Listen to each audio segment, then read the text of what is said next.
The first drop of wine hit the paper at exactly 4:15 in the afternoon. My sister Jessica didn't spill it. She poured it. She stood over my 6-year-old son, Jacob, tilting her glass of Pinot Noir with a casual, almost bored precision, like she was watering a plant she didn't particularly care about. Jacob had spent 3 days on that watercolor painting. 3 days of careful brushstrokes, of asking me which blue was the right blue for water, of sticking his tongue out in concentration while he tried to get the trees just right. It was a landscape of the lake outside our parents' cabin, a gift he had been meticulously working on for his grandfather's birthday. Now dark red liquid bled across the blue sky, soaking the paper, warping the edges, turning his hard work into a soggy, ruined mess. "He needs to learn that the world doesn't care about his little doodles," Jessica said, her voice slurred but steady. She had been drinking since noon. "It's taking up space on the table, and honestly, Jacob needs to toughen up." She finished the glass, set it down on the wet paper with a dull thud, and looked around the room for approval, like she had just told a clever joke at a dinner party. My Uncle Mark, sitting on the sofa with a beer in his hand, slapped his knee. "That's a $50 lesson right there, kid. Toughen up or get eaten." The laughter started then. It rippled through the cabin in a sharp, ugly sound. My mother chuckled nervously, desperate to keep the mood light. My cousin smirked into her phone. My aunt shook her head but said nothing. Jacob just froze. He stared at the ruin of his painting, his small hands trembling over the table. His shoulders shook and his face turned a mottled red, but he didn't cry out. He bit his lip until it turned white, physically compressing himself into the chair, trying to make himself small enough to disappear. He wasn't looking for comfort. He was looking for invisibility. He was waiting for the laughter to stop, hoping that if he was quiet enough, the predators would lose interest. And in that silence, I saw it. I saw the invisible chain wrapping around his neck. It was the same chain I had worn for 29 years. The chain that taught me to be quiet, to be convenient, to swallow my anger so I didn't disturb the peace. I was watching my son learn the fawn response in real time. He was learning that his pain was a joke to the people who were supposed to love him. He was learning that his job was to smile through the humiliation so the adults wouldn't be uncomfortable. He was learning to be me. The realization hit me like a physical blow, colder than the lake outside. I wasn't just watching him get bullied. I was watching him inherit my trauma. I was passing down a legacy of silence, a genetic predisposition to be a doormat. If I didn't break that chain right now, in this exact second, he would carry it for the rest of his life. He would grow up apologizing for taking up space. He would grow up believing his feelings didn't matter. He would grow up like me, and I couldn't let that happen. My name is Sarah Mitchell. I'm 32 years old, and this is the story of how I watched my family burn to the ground and how that fire finally set us free. I grew up in the shadow of my older sister, Jessica. She was 3 years older, 3 inches taller, and approximately 3,000 times more demanding of attention. From the moment I was born, Jessica made it clear that I was an inconvenience, a competitor for resources she had already claimed.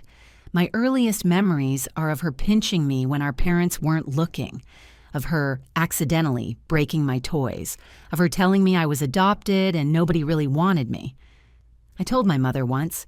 I was maybe 6 years old, crying in the kitchen, showing her the bruise on my arm where Jessica had twisted it.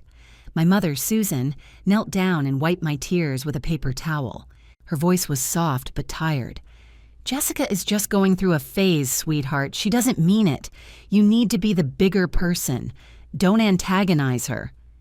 Don't antagonize her. I was 6. My crime was existing in her space. But I learned the lesson. I learned that keeping the peace was my job.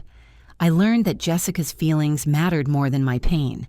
I learned that if I was quiet enough, small enough, agreeable enough, maybe the hitting would stop. It didn't stop.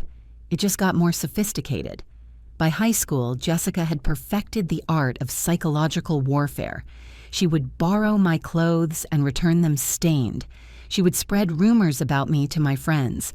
She would wait until I was excited about something, a date, a grade, a college acceptance, and find a way to diminish it. "Oh, you got into state? That's cute. I got into 3 Ivy Leagues, but I guess state is good for people like you." People like me. I never knew exactly what that meant, but I knew it wasn't a compliment. My father, David, was different. He was quiet, steady, the kind of man who showed love through actions rather than words. He taught me to change a tire. He helped me with my math homework. He came to every single one of my school plays, even the terrible ones where I played tree number 3. But even he couldn't stand up to the combined force of Jessica and my mother. Susan had decided early on that Jessica was the star of the family, and David had learned, like I had, that fighting that narrative was exhausting and pointless. So he retreated. He spent more time in his workshop. He took long walks. He was present but distant. A man slowly drowning in his own home, but too tired to swim. I escaped as soon as I could. I went to culinary school, moved to Chicago, became a sous chef at a restaurant that actually valued my work.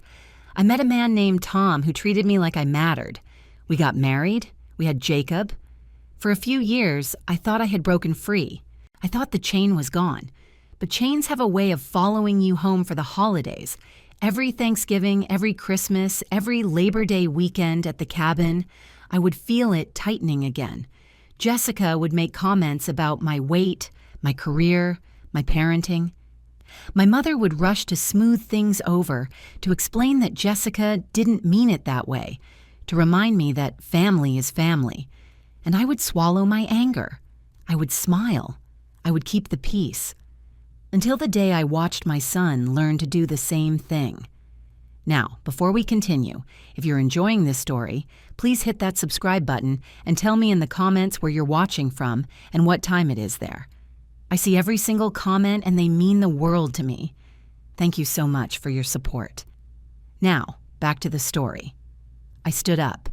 The chair scraped loudly against the wood floor, a harsh grinding sound that cut through the laughter like a knife. I didn't move to clean the mess. I didn't ask for a towel.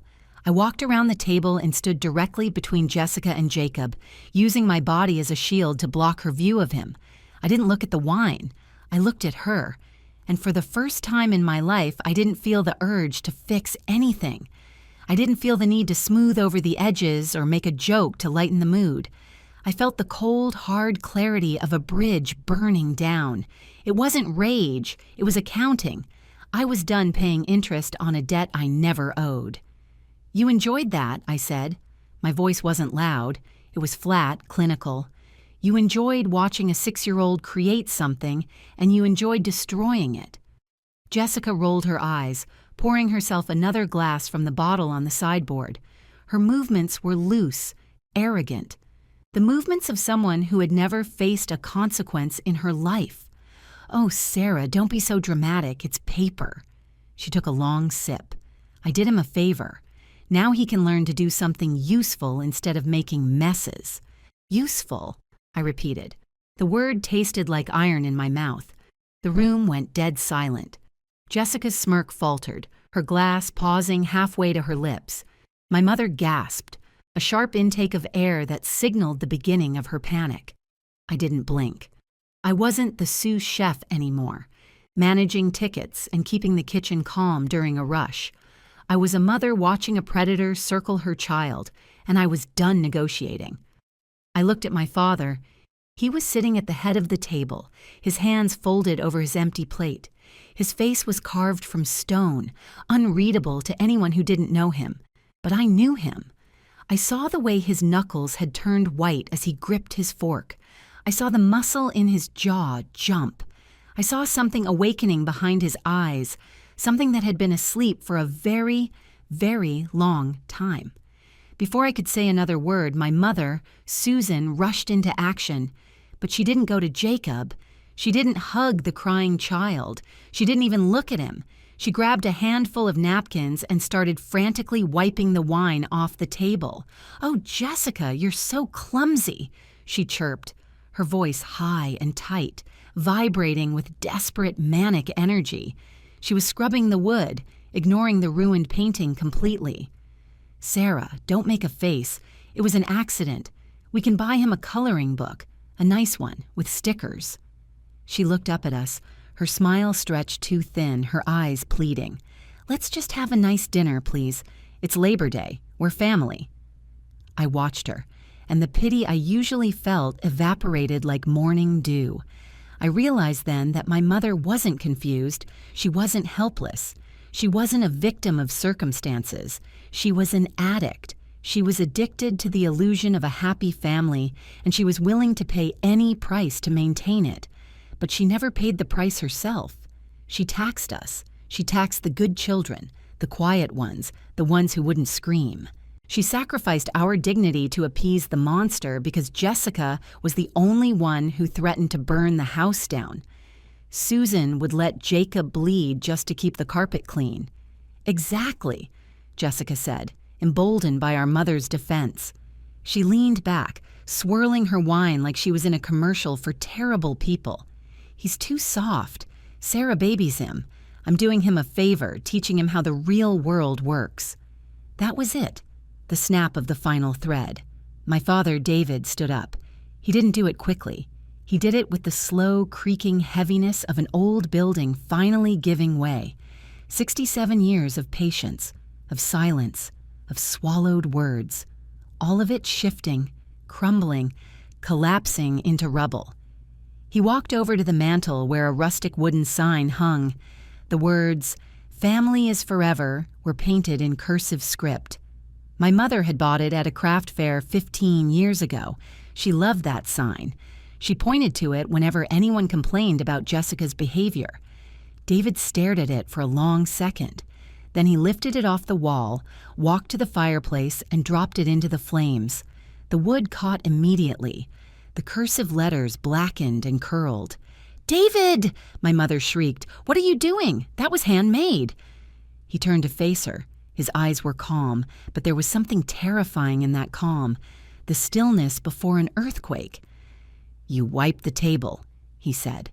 His voice was dangerously low, a rumble of thunder before the storm. "You didn't check on the boy. You didn't comfort your grandson. You worried about the wood stain." Susan froze, a wine-soaked napkin still clutched in her hand. "David, stop being dramatic. I'm just trying to—" "You're trying to keep the peace," he interrupted. "But there is no peace, Susan. There is just silence, and I am done paying for it." He looked down at his left hand, at the gold wedding band buried in the flesh of his finger. He had worn it for 40 years, 40 years of marriage, 40 years of compromise, 40 years of watching his wife choose their oldest daughter over everything and everyone else. He walked to the kitchen sink. He pumped a dollop of dish soap onto his knuckle and began to work the ring off. It was painful to watch. He grimaced, pulling and twisting, his face reddening with effort. The ring was tight, buried in flesh that had grown around it over decades. Finally, it slid over the joint with a wet pop. He walked back to the table. He held the ring over the puddle of wine that was still soaking into Jacob's painting, and he dropped it. It hit the wet paper with a dull thud, splashing red drops onto the white tablecloth like blood spatter at a crime scene. "I am done keeping your peace," he said to Susan, "and I am done protecting you from the consequences of what you've built." The silence in the room wasn't just quiet. It was a vacuum. It sucked the air out of the cabin, out of my lungs, out of 40 years of family mythology. My mother stared at the ring sitting in the wine like it was a grenade that had just landed in her lap. Jessica laughed, a sharp, nervous bark of a sound. "Dad, are you senile?" she scoffed, though her eyes were darting around the room, looking for allies, finding none. "It's a painting. You're going to divorce Mom over a $5 watercolor set? That's pathetic." David didn't look at her. He walked to the bookshelf in the corner of the room, the one filled with old photo albums and dusty paperbacks nobody had read in years. He reached behind a row of books and pulled out a leather-bound ledger. It was old, worn at the edges, the kind of thing you'd expect to find in an antique store, But the pages inside weren't antique. They were meticulous, dated entries going back over a decade. David set it on the table with a heavy thunk. "This isn't about a painting, Jessica," he said, his voice cold and precise. "This is about the $174,000. The room went absolutely still. Jessica's face flickered.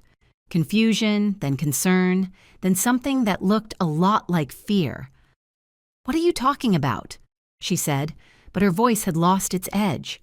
David opened the ledger. His fingers moved through the pages with the confidence of a man who had memorized every entry. "June 2019, transfer to Jessica Mitchell, $15,000. You said it was for a business opportunity, a boutique clothing line." He looked up. "There is no clothing line. There never was." He turned the page. "November 2019, another $22,000. You said it was for inventory, for growth." He shook his head slowly. "The money went to a trip to Ibiza. I have the credit card statements." Jessica's face was getting paler with each entry. "March 2020, $8,000. You said it was for medical bills." David's voice cracked slightly. "You told your mother you had a health scare. You told her you needed surgery. Susan gave you the money from our savings without telling me. There was no surgery. There was a spa weekend in Scottsdale." He looked up, meeting Susan's terrified eyes. "You knew," he said quietly. "You knew she was lying, and you gave her our money anyway." Susan was shaking her head frantically now, tears streaming down her face. "David, stop. Please, don't do this. Think about our reputation. Think about what people will say." "I don't care what people say," David replied, his voice rising. "I care about what's true." He turned the page again. This time, there wasn't a receipt. There was a copy of a police report taped to the paper. "The $174,000 wasn't just for business loans and fake medical bills, Jessica," he said. "The biggest payment, $127,000, was hush money." Jessica's face went white. Pure white, like all the blood had drained out of her body at once. 3 years ago, David said, his voice shaking with barely controlled fury. "Labor Day weekend. The party we didn't attend because Susan said she was sick." I remembered that weekend. Jessica had disappeared for almost a month afterward. Mom said she was traveling in Europe, finding herself. "You drove home drunk from a party," David continued. "You hit a parked car, and then you hit a pedestrian, a 19-year-old girl named Amanda Reeves. She was walking her dog." I gasped. The room spun around me. "You didn't stop," David said. "You fled the scene. A hit and run." Susan was sobbing into her hands now, her body rocking back and forth like a child trying to comfort herself. "You took our retirement money," David said, his voice breaking.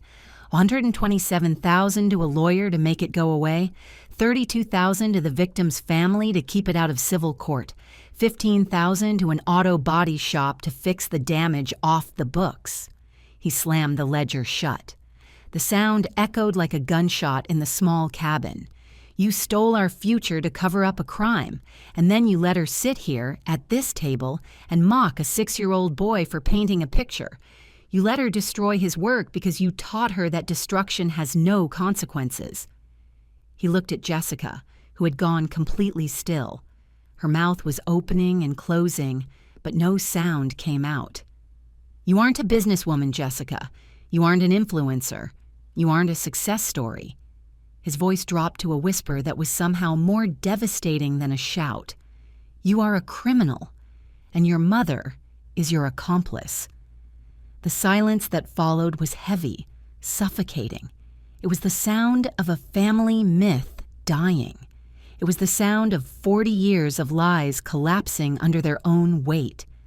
Jessica tried to rally. She stood up, smoothing her expensive dress, the dress she had bought with stolen money, trying to summon the arrogance that had protected her for 35 years. She looked at the ledger, then at David, and scoffed. "So what?" she spat. "It was an accident. Mom helped me. That's what mothers do. They help. Unlike you." She glared at David, her chin high, her voice dripping with contempt.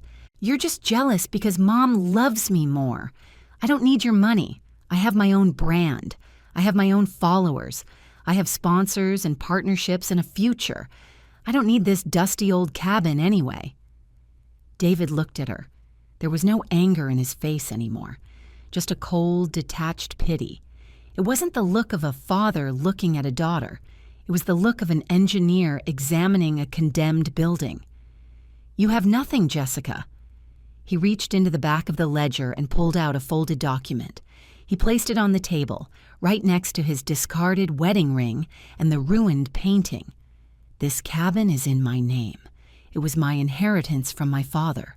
Your mother's name was never on the deed." He smoothed the paper flat. "You have 1 hour to vacate these premises. All of you, Susan included." He looked at his soon-to-be ex-wife. "I am listing it for sale tomorrow morning to recoup the retirement funds you stole from me." "You can't kick us out," Susan wailed, her hands clutching her chest. "Where will I go? It's pouring rain outside. David, please, after 40 years. "I don't know where you'll go," David said, his voice completely devoid of emotion. "Maybe you can stay with the daughter you invested so heavily in. See how that works out for you." He turned back to Jessica. "And as for your own money, as of 10 minutes ago, while you were pouring wine on my grandson's art, I called the bank. I reported the transfers as fraud pending a forensic investigation." Jessica's face twitched. "The joint accounts are frozen. Your credit cards, your mother's cards, the business account you've been funneling money through, all of it, locked, pending review." Jessica pulled out her phone. Her fingers flew across the screen, frantic, desperate. She tapped her banking app, her face illuminated by the blue glow. I watched her expression crumble. The color drained away, leaving her looking gray and small, like a balloon with all the air rushing out. It's declined," she whispered. "Everything is declined." And there it was, the illusion of power evaporating in real time. I watched my sister, the bully, the golden child, the untouchable princess, shrink before my eyes. Without the financial IV drip from my parents, her status, her confidence, her entire personality evaporated. She wasn't a powerful woman. She was a child in a costume that someone else had paid for. Her power was never real. It was rented. And the landlord was closing the building. "Your power was rented, Jessica," David said, echoing my thoughts. "And the lease is up." He walked over to the front door and opened it wide. The storm outside had broken. Rain was pouring down in sheets, turning the dirt driveway into rivers of mud. The wind howled into the warm cabin, bringing the smell of wet earth and endings. "Get out!" Jessica looked at Uncle Mark, who had been laughing earlier. He was suddenly fascinated by the floorboards, unable to meet anyone's eyes. She looked at Susan. Our mother was just weeping, useless and broken, unable to save anyone, not even herself. Finally, Jessica looked at me. Her eyes were wide and wet, filled with a sudden desperate realization that she was alone, that the safety net she had taken for granted her entire life had just been cut away. "Sarah," she pleaded, her voice trembling, "tell him he's crazy. You can't let him do this to me. I'm your sister. We're blood. Family is forever, remember?" I looked at her. I looked at the woman who had terrorized me for 3 decades, who had pinched me and mocked me and diminished every accomplishment I ever had, who had just poured wine on my son's painting and laughed while he learned to make himself invisible. I thought about the sign that was now ashes in the fireplace. Family is forever. No, family is a choice, and some choices need to be unmade. "You should hurry," I said, my voice as cold as the rain outside. "Traffic is going to be terrible." Jessica's face crumbled. For one moment, I saw the scared child underneath the monster, the little girl who had learned that cruelty got attention, that destruction got results, that being the problem was better than being invisible. But that moment passed, and I felt nothing. She grabbed her purse. She grabbed her phone, useless now with no money behind it. She walked to the door, her designer heels clicking against the hardwood. She paused at the threshold, rain already spattering her silk blouse. "You'll regret this," she hissed. "All of you, when I come back." "You won't come back," David said calmly. "There's nothing here for you anymore." Jessica opened her mouth to respond, but for once in her life, she had nothing to say. She walked out into the rain.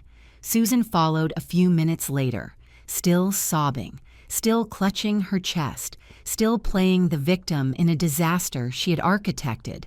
She didn't say goodbye to me. She didn't even look at Jacob. She just stumbled out into the storm, trailing after her favorite daughter like she always had.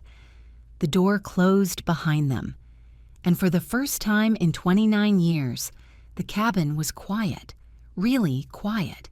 Not the tense silence of people afraid to speak, but the peaceful silence of a war finally ending. David walked over to Jacob. He knelt down, his old knees cracking, and looked my son in the eye. "Hey, buddy," he said softly. "I'm sorry about your painting." Jacob's lip trembled. "It's ruined, Grandpa. I worked really hard on it." "I know you did, and it was beautiful." David put his hand on Jacob's shoulder. "But here's the thing about art, Jacob. It can be destroyed. But the person who made it, the skill, the creativity, the love that went into it, that can never be taken away." He smiled. A real smile. The first one I had seen on his face in years. "How about this? Tomorrow, when the rain stops, we'll go down to the lake together. We'll set up our easels, and we'll paint it again, side by side. Grandfather and grandson." Jacob's face lit up. "Really? You'll paint with me?" "Really. I might not be very good, but I'll try. That's what matters, right? Trying?" Jacob nodded solemnly. "That's what Mom always says." David looked up at me. His eyes were wet, but he was smiling. "Your mom is a smart woman," he said. "The smartest person in this family." Thank you so much for watching. If this story resonated with you, please hit that subscribe button and share it with someone who needs to hear it. Leave a comment below telling me where you're watching from. I read every single one. Now let's finish this story together. 6 months later, the light in my father's new apartment was different. It wasn't the dim yellow light of the cabin or the harsh fluorescent glare of the old family house. It was white and clean, streaming through big windows that overlooked a city park. The apartment was smaller than the house David had shared with Susan for 40 years, but it was peaceful. There was no walking on eggshells here, no heavy sighs from the other rooms signaling an incoming guilt trip, no fear of the next explosion, no Jessica. I sat on the floor, leaning against the wall, watching them. David was kneeling next to Jacob on a drop cloth. They were both covered in sawdust. David was teaching him how to use a miter box to cut wood for a custom canvas frame. "You have to measure twice, Jacob," David said, his voice gentle, patient, the voice of a man who no longer had to shout to be heard. "Precision matters. If the frame is strong, the art is safe." "Like this, Grandpa?" Jacob asked, sawing carefully, his tongue poking out in concentration. "Exactly like that. Perfect."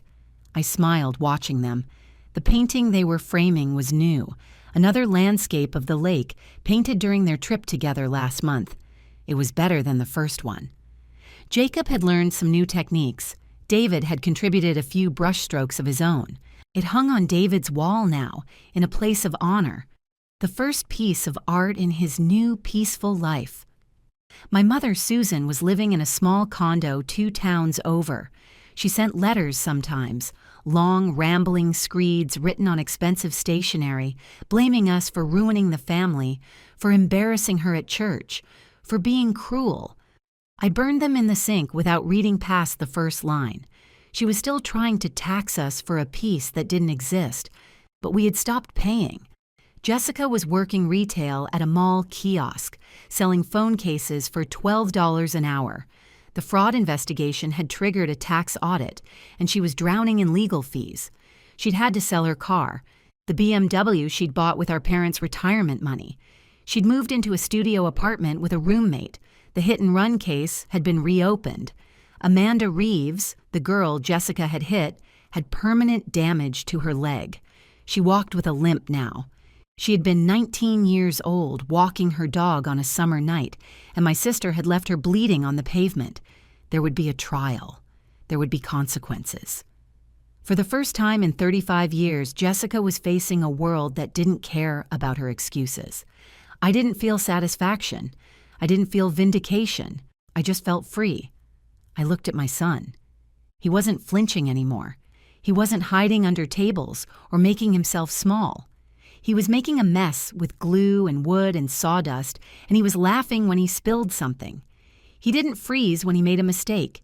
He just grabbed a rag and cleaned it up, knowing that no one was going to scream at him, knowing that his grandfather would just smile and say, "That's okay, buddy, let's try again." I realized then that the price of this peace had been high. We had to break the family to save the people in it. We had to burn down the structure to save the foundation. We had to stop pretending that blood meant loyalty, that shared DNA meant shared values, that family was a word that excused any cruelty. It was a heavy cost. Some nights I still felt the weight of it. The guilt of being the one who didn't smooth things over.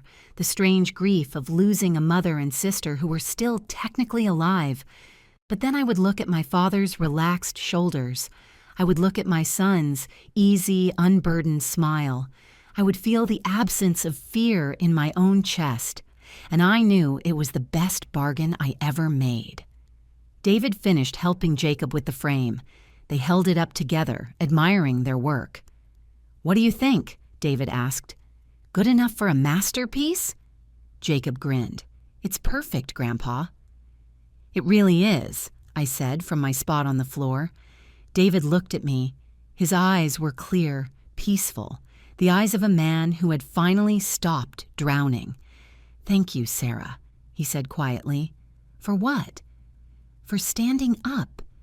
That day at the cabin, when you stood between Jacob and Jessica, that was the moment I realized I had been silent for too long." He shook his head slowly. "I spent 40 years trying to keep the peace, trying not to rock the boat, and all I did was teach my family that cruelty was acceptable as long as it was quiet." He looked at Jacob, who was carefully cleaning sawdust off his new frame. "But watching you protect him, watching you refuse to let him learn the same lessons we learned, that woke something up in me. Something I thought had died a long time ago." I felt tears prick at my eyes. "Dad, I should have protected you," he said. "When you were little, when Jessica was cruel and your mother made excuses, I should have stood up then. I'm sorry it took me so long." I stood up and walked over to him. I hugged him, really hugged him, for the first time in years. "You're standing up now," I said. "That's what matters." Jacob looked up at us, confused by the adult emotions swirling around him. "Are you guys okay?" he asked. David laughed, a real laugh, warm and free. "We're better than okay, buddy. We're finally okay." That night, after Jacob went to bed, I sat on David's balcony looking out at the city lights. The air was cool, clean, full of possibility. I thought about the woman I had been 6 months ago, the woman who smiled through humiliation, the woman who swallowed her anger to keep the peace, the woman who was so afraid of conflict that she almost taught her son to be afraid too. That woman was gone. In her place was someone new, someone who understood that peace isn't the absence of conflict, it's the presence of justice. Someone who knew that protecting your children sometimes means burning down the world that threatens them. Someone who was finally, completely, unapologetically free. My phone buzzed, a text from my husband, Tom. "How's your dad?" I smiled and typed back, "He's good, really good. Jacob made him a frame for his painting. They're like best friends now." "That's amazing. I'm proud of you, for everything." I looked at the message for a long moment. Then I typed back, "I'm proud of me too." And I meant it. Thank you so much for watching. More of my most gripping stories are already on your screen. Click one now and don't miss the best part. You'll love it. See you in the next one.